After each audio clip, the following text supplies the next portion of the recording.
नमस्कार दोस्तों, मैं विजय तिवारी। स्वागत है आपका हमारे YouTube channel the book society में, जहां हम आज की क्लास में सब्जेक्ट कोड BPSE 141 के चैप्टर नंबर 9 की चर्चा करेंगे। चैप्टर का नाम होगा शांति आंदोलन। इससे पहले 8 चैप्टर की वीडियो ऑलरेडी चैनल पर अपलोड है, तो यदि आपने उन लेक्चरों को नहीं सुना है तो उन लेक्चरों को सबसे पहले सुन लीजिएगा। इसके साथ साथ यदि आप हमारे चैनल पर नए हैं तो चैनल से जुड़ना ना भूलें। आज की क्लास में हम पढ़ने वाले हैं कि वास्तव में शांतिवाद होता क्या है। तो सबसे पहले हर चैप्टर की तरह इस चैप्टर में एक प्रस्तावना दी गई है और प्रस्तावना कुल मिलाकर हमें यही बताती है कि इस चैप्टर में क्या पढ़ेंगे हम। बट शुरुआत की जो 2 लाइन है वो हमारे लिए समझने लायक है, तो सबसे पहले हम 2 लाइनों पर चर्चा करेंगे। तो देखो, जब हम पैसिफिज्म की बात करते हैं यानी कि शांतिवाद की बात करते हैं, तो इस शब्द की उत्पत्ति पैसिफिक शब्द से हुई है। अब देखिए, पैसिफिक जो है उसका लतीनी भाषा में जो अर्थ है वो क्या है, वो देखिए। तो ये 2 वर्ड से मिलकर बना है, एक पैसी और एक फिकस। पैसी का मतलब होता है शांति और फिकस का मतलब होता है बनाना, यानी कि शांति स्थापित करना। तो जब भी आप बात करोगे पैसिफिज्म शब्द की, तो उसमें जितने भी लोग इस विचारधारा से प्रेरित होंगे उनका सिर्फ एक ही उद्देश्य होगा कि एक ऐसे समाज की कल्पना की जाए जो कि युद्ध रहित हो, जहां पर युद्ध ना हो, युद्धों का अभाव हो। क्योंकि शांति जब भी स्थापित की जा सकती है जब सभी लोग सौहार्द से रहें, आपसी भाईचारे से रहें, सैनिक अस्त्र शस्त्रों की जरूरत ना पड़े और हर एक व्यक्ति एक दूसरे को कोऑपरेट करे। तो शांतिवाद की वैसे तो कोई परिभाषा नहीं है, इसकी अलग अलग व्याख्याएं हैं, लेकिन कुल मिलाकर सभी लोग इस बात पर सहमत है कि शांति तो होनी ही चाहिए। और ये ना सिर्फ व्यक्तिगत स्तर पर होनी चाहिए बल्कि सामाजिक स्तर पर भी होनी चाहिए। और जिस प्रकार की हम शांति चाहते हैं वो सिर्फ अभ्यास करके ही प्राप्त की जा सकती है। तो चलिए शुरू करते हैं। ये बात तो रही प्रस्तावना की। चैप्टर की जो शुरुआत है वो यहाँ से है और फिर यहाँ से वही चर्चा होती है कि वास्तव में शांतिवाद क्या है, कौन है शांतिवादी। तो जब जब हम शांतिवाद की बात करेंगे तो बात क्या होगी कि कोई भी युद्ध ना हो, कोई भी हिंसा ना हो, ऐसी कोई भी परिस्थिति ना हो जो परिस्थितियां युद्ध को निर्मित करती हों, जो परिस्थितियां हिंसा को निर्मित करती हों। इवन जितने भी विवाद होंगे, चाहे वो 2 व्यक्तियों के बीच में विवाद हो, 2 सोसाइटी के बीच में विवाद हो या 2 देशों के बीच में विवाद हो, उन विवादों को आप शांतिपूर्वक तरीके से सुलझाओगे। यह उन सभी लोगों पर लागू होगा जो युद्ध के विरोध में है, यानी कि हर एक व्यक्ति जो युद्ध विरोधी है वही शांतिवादी है, वही पैसिफिस्ट है। शांतिवाद को मोटे तौर पर हम उन व्यक्तियों को शामिल करेंगे जिन्होंने वास्तव में युद्ध के मैदानों में कत्लेआम के लिए संवेदना व्यक्त करी है। यानी कि एक तरफ तो युद्ध चल रहा है, कत्लेआम चल रहा है, एक व्यक्ति दूसरे के खून का प्यासा है, तो इतनी भीड़ में कोई एक ऐसा व्यक्ति होता है जो हमेशा पता है क्या कहता है, कहता है ये युद्ध रोक दो, मानवता के लिए रोक दो, व्यक्तियों के लिए रोक दो, संवेदनाएं व्यक्त करता है वो। तो ऐसे ही लोग जो ये संवेदना व्यक्त कर रहे हैं, संघर्ष के दौर में भी शांति की बात कर रहे हैं, यही लोग तो हैं कौन, शांतिवादी। आगे क्या लिखा है, आगे किताब ये लिखती है, अगर आपको शांति प्राप्त करनी है तो आपके अंदर कुछ सद्गुण होने चाहिए और इन सद्गुणों को बढ़ाने के लिए अभ्यास की जरूरत होती है। क्योंकि एक मनुष्य पे सहनशीलता होनी चाहिए, यानी कि सहिष्णुता होनी चाहिए, सद्भाव होना चाहिए, प्रेम होना चाहिए।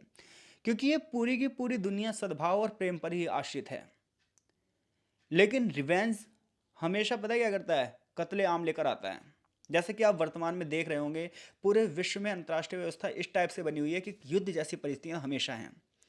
लेकिन फिर भी हर एक देश ये जानता है कि युद्ध देता है तो सिर्फ नुकसान देता है, इसलिए हर एक देश शांतिवाद के रास्ते पर चलना चाहता है।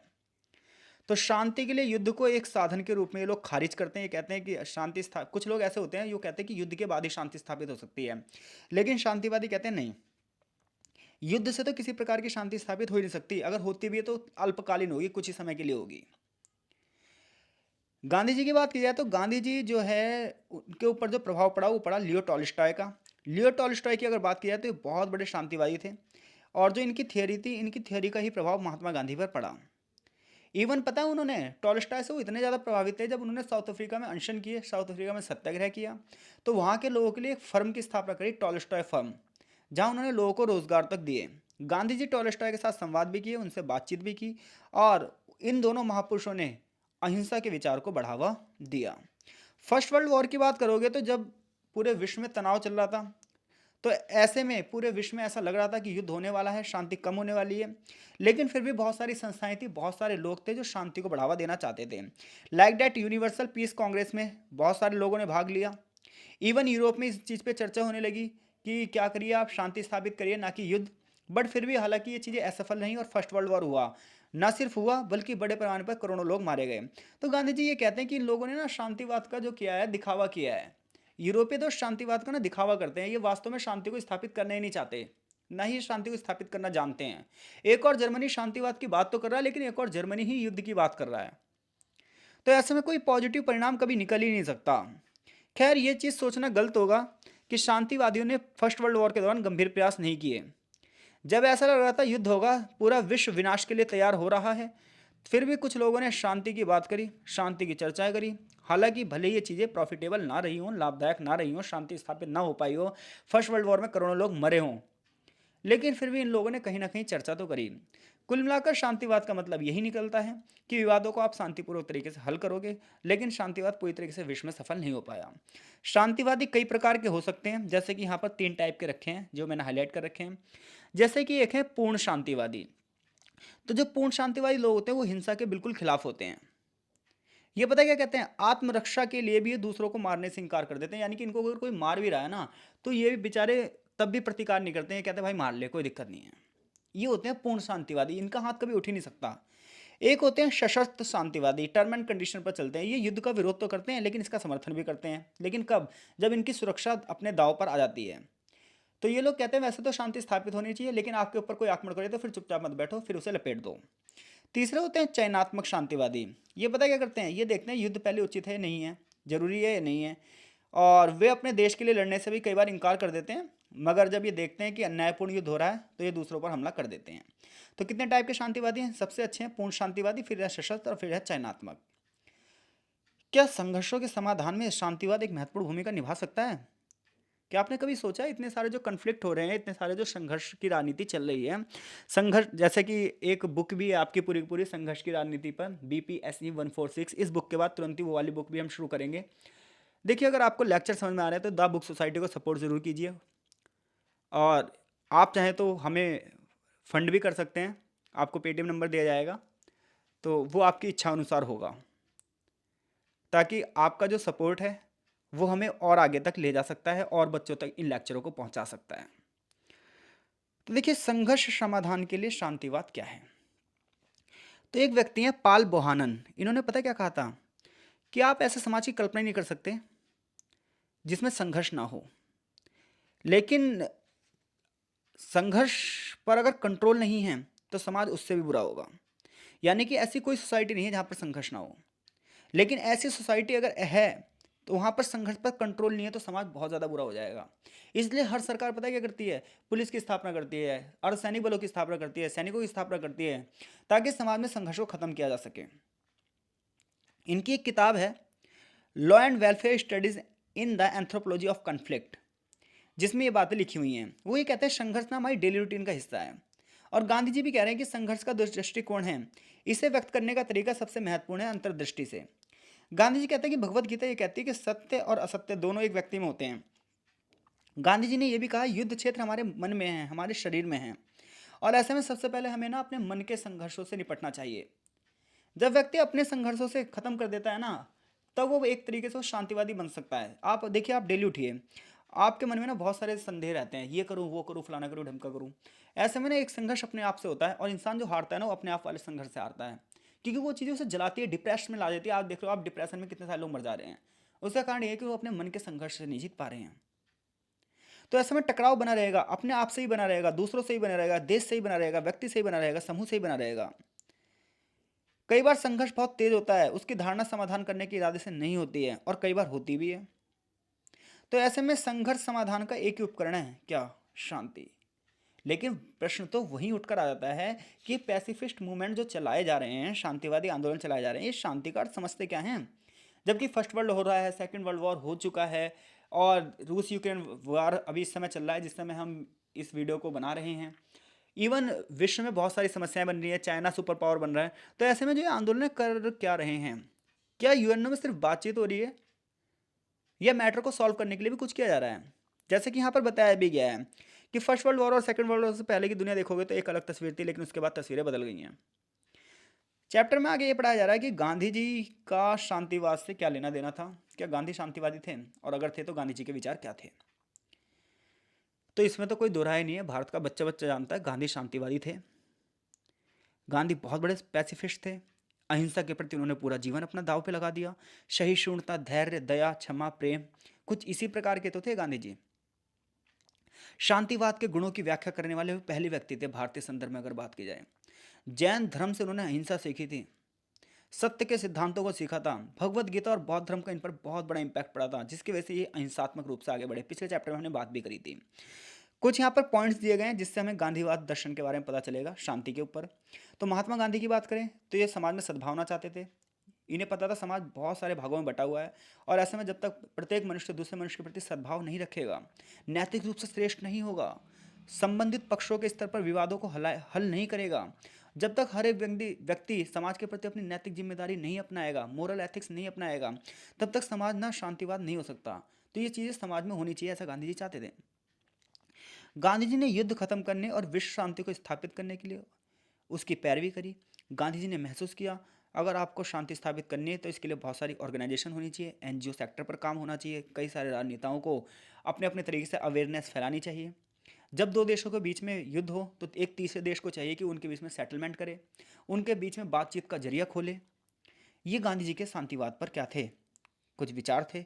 इवन इतने नहीं, गांधी जी ये भी चाहते थे कि सत्याग्रह के रास्ते पर चलकर हम कोई क्रूर सैनिक बल को भी, उसके हृदय को भी परिवर्तित कर सकते हैं। ये उनकी अहिंसा की अपनी नीति थी। वो पता क्या कहते थे, विरोधी के दिमाग को बदल दो। आप ना पाप से नफरत करो, पापी से नहीं, क्योंकि पापी का पाप दूर हो जाएगा ना, पापी अपने आप में क्या हो जाएगा, अच्छा हो जाएगा। गांधी जी भारत से एक ऐसी उम्मीद करते थे कि जब भारत आज़ाद होगा ना, भारत जब संप्रभु होगा, जब भारत अपने डिसीजन लेगा, तो वो ना दुनिया में शांति प्रिय कार्य करेगा। भारत की परंपरा है, भारत की विरासत, भारत का भविष्य अहिंसक संघर्ष करेगा, हमेशा अहिंसा को ही मानेगा। गांधी की धारणाएं प्राचीन हिंदू विचारों से थी, हालांकि वो कुछ विचारों का खंडन भी करती हैं। जैसे कि भारत में कौटिल्य हुए, कौटिल्य हमेशा इन्होंने क्या कहा कि एक राजा ऐसा होना चाहिए जो विजिगीषु हो, जो हमेशा युद्ध को जीतने की आशा रखता हो।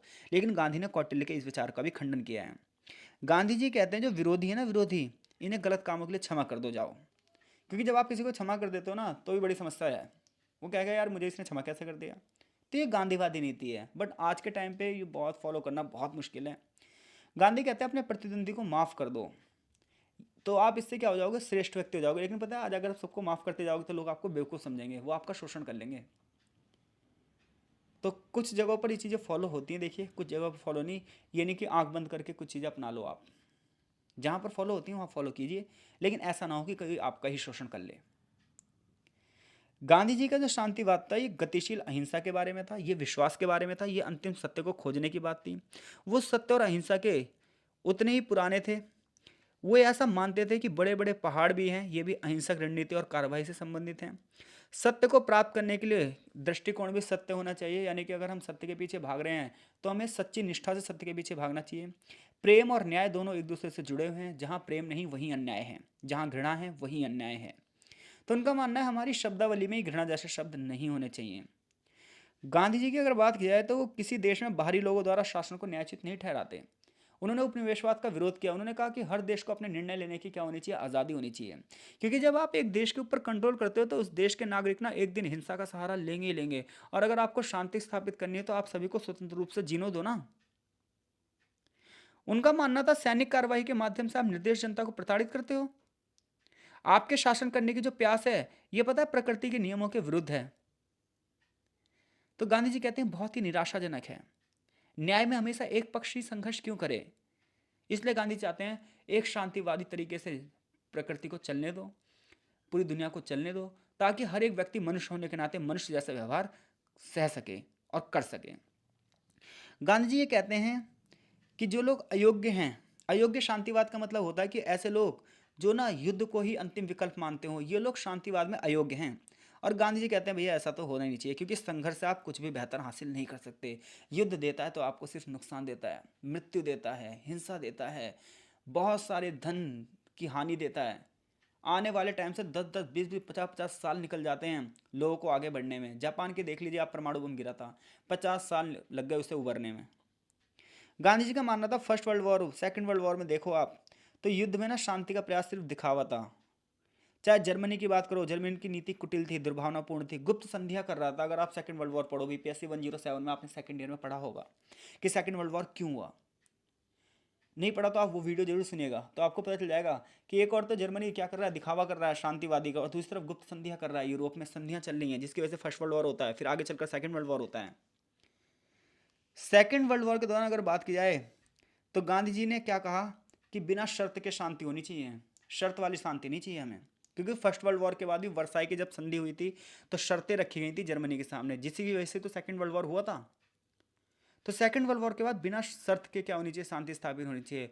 हर एक देश को क्या होना चाहिए, हर एक देश को ये सोचनी चाहिए कि ह्यूमनिटी सबसे बड़ी है, मानवता ही सबसे बड़ी है। इसके लिए यूएनओ की स्थापना भी हुई। यहाँ ध्यान देना होगा कि सेकंड वर्ल्ड वॉर के दौरान गांधीवादी जो थे वो शांतिवाद चाहते थे, उन्होंने डेमोक्रेसी की बात करी, उन्होंने लेकिन पूरी तरीके से शांतिवाद की बात भी नहीं कही। उन्होंने कहा जब आत्मरक्षा की बात आ जाए तो आप कई बार हथियार उठा सकते हो। जैसे कि जब जापान का आक्रमण भारत के खिलाफ होने वाला था तो उन्होंने अपनी सेना को मजबूत करने के लिए बात की। भारत और म्यांमार की सीमा पर रक्षा के लिए उन्होंने कहा कि सेना होनी चाहिए, इसके लिए उन्होंने कोई आपत्ति नहीं कही। तो ऐसे में हम कह सकते हैं कि गांधी वैसे तो शांतिवाद की बात करते हैं, लेकिन जब ये बात आ जाए कि अपने देश की बात आ जाए, राष्ट्र रक्षा की बात आ जाए, तो आप सेना का साथ भी ले सकते हैं, आप युद्ध में भी कार्रवाई कर सकते हैं। हालांकि युद्ध के समय शांति कायम नहीं हो सकती। गांधी खुद युद्ध के विरोध की घोषणा करते थे, लेकिन फिर भी जब जब जरूरत पड़ी तो उन्होंने सेना की क्या करी, समर्थन भी करा। उन्होंने जो उग्र राष्ट्रवादी थे उनका भी समर्थन किया। तो वैसा देखा जाए तो गांधी देशभक्ति की भावना से प्रेरित थे, खासतौर पर युद्ध के समय में, कि जब उनके देश पर बात बनाई तो उन्होंने कई बार सेना की कार्रवाई को उचित भी ठहराया। हालांकि वो युद्ध की आलोचना करते थे, क्योंकि युद्ध से हमेशा हिंसा फैलती है। इवन जब परमाणु बमों का यूज हुआ सेकेंड वर्ल्ड वॉर में, उस चीज़ से वो बहुत चिंतित थे, उनकी चिंता लाजमी थी। उन्होंने कहा कि युद्ध अपराधियों को सुधार कर उन्हें शांतियुत बनाया जा सकता है, बशर्ते अगर विश्व क्या करे, इस चीज़ की ओर प्रयास करे। हिटलर मुसोलिनी को आप जानते हो, फांसीवादी और नाजीवाद की इनकी विचारधारा थी। बड़े पैमाने पर इटली में और जर्मनी में कितने सारे यहूदियों को मारा गया। ये सब हिस्ट्री चीख चीख कर कहती है कि कुछ लोग शांतिवाद का दिखावा तो करते हैं, लेकिन शांति को उन्होंने फॉलो नहीं किया। इसलिए गांधी जर्मनी और इटली से खास तौर पर नफरत करते थे। कहा जाता है कि युद्ध के समय शांति नहीं कायम की जा सकती, बात सही भी है। गांधी युद्ध के विरोध की लेकिन फिर भी घोषणा कर रहे थे, वो शांति के प्रयास कर रहे थे। इवन डेविड पैटरसन ने एक विवरण में लिखा भी है, जैसा कि युद्ध अंत नहीं दिख रहा था, सेकंड वर्ल्ड वॉर लगातार चला जा रहा था, फर्स्ट वर्ल्ड वॉर भी लगातार चला जा रहा था, लेकिन फिर भी 1914 में बर्लिन में बुडनेयंस वाटरलैंड की स्थापना की गई, जिसमें बड़े बड़े बुद्धिजीवी थे, उदारवादी समाजवादी थे। ये लोग शांतिवाद की बातचीत कर रहे थे। बड़े बड़े व्यापारी थे, बड़े बड़े राजनयिक थे, एम्बेसडर थे। सबने सहानुभूति दी, एक अंतर्राष्ट्रीय कार्यक्रम भी स्थापित किया कि भैया शांति की स्थापना की जाएगी, लेकिन हुआ कुछ नहीं। फर्स्ट वर्ल्ड वॉर बहुत खूंखार रूप से हुआ। गांधी युद्ध और उसके विनाश के विरोध में थे। उन्होंने कहा इससे ना किसी को फायदा नहीं होता, ये बहुत सारे लोगों के लिए गंभीर परिणाम होते हैं। अमीर लोग तो बच के निकल जाते हैं, मरता है तो साधारण सैनिक, और आने वाले समय में उसका परिवार गरीबी की दलदल में फंस जाता है। तो ऐसे में युद्ध आपको क्या दे रहा है, तो छोड़ दो ना ये युद्ध और चले जाओ शांतिवाद की ओर। लेकिन बात ये है, गांधी को तो हम इसलिए पढ़ रहे हैं ना भैया, एक क्वेश्चन आएगा और हम उसे लपेट देंगे। बट क्या वास्तव में वो जो सैनिक वहाँ पर उसे लड़ने के लिए भेजा जा रहा है, और जो बंदा लड़ने के लिए जा रहा है वो डिसीजन भी नहीं ले सकता। सिस्टम इस टाइप से बनाया गया है, चीज़ें जकड़ चुकी हैं, और सिस्टम में परिवर्तन लाना इतना आसान नहीं है। सिस्टम को चेंज अकेला व्यक्ति नहीं कर सकता। इसके लिए जब तक हम समाज को अवेयर नहीं करेंगे, जब तक समाज नहीं हो सकता। कि ऐसा कैसे हो जाता है कि एक व्यक्ति दूसरे व्यक्ति की जान ले लेता है, ऐसा कैसे हो जाता है? आप मुझे बताइए, ऐसा कैसे हो जाता है? क्या एक बंदे की ह्यूमनिटी मर चुकी है? जब एक सैनिक दूसरे सैनिक की जान लेता है तो क्या उसे ये नहीं पता चलता कि वो भी किसी माँ का बेटा है?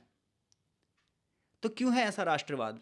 रविंद्रनाथ टैगोर ऐसे ही राष्ट्रवाद का विरोध करते थे, पता है आपको? अगर आप रविंद्रनाथ टैगोर को पढ़ोगे कि हाँ भाई राष्ट्रवाद होना चाहिए, लेकिन ऐसा नहीं कि वो किसी की जान तक ले ले। खैर, जब तक इतना नहीं पढ़ेंगे, जब तक हम प्योर रूप से पैसिफिस्ट बन भी नहीं सकते।